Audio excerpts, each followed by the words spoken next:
যাচ্ছিলি সিঁড়িটা বেরিয়ে যাচ্ছে যারা না না দে আবার কি হলো? সবে বেরাস বেইমানি করছে সকালে ঘুমে ব্রাশ রেখে কমপ্লিট। ও ম্যাডাম পুরো কমপ্লিট পুরো কমপ্লিট। হ্যাঁ কমপ্লিট টাকা দাও বলছি আমার কত হলো? কলকাতা থাকি চেপে ধরে তা যাও এই পালিশে 40 ছেলা 70 40 আর 70 150 40 আর 70 150 হয়। হ্যাঁ। আরে বাবা 40 আর 70 110 হয়। 40 টাকা তো কম দিলে হয়ে যা কি বলিস না? টাকা দাও আমি টাকাটা হ্যাঁ। ফোন পে দেব। এই গল্পগুলো বাড়িতে গিয়ে বল কেন? টাকা নাকি ফোন পে দেবে হ্যাঁ। তোমার ফোন কোথাও পুকুরে পড়ে গেছে রাত হারিয়ে যেতে যাবো টাকা ফেলে কথা বলো এই মূর্খটা আমি কি করে বোঝাই?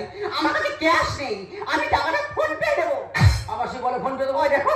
দেখো ম্যাডাম পান্তা খেবো মাল এই গ্রামের ছেলে হ্যাঁ তো টাকা না দিলে এমন মারবো ওই গর্তে দেবো ফেলে মুঠি ছেলে হয়ে কেন দেখাচ্ছি এত জ্ঞান?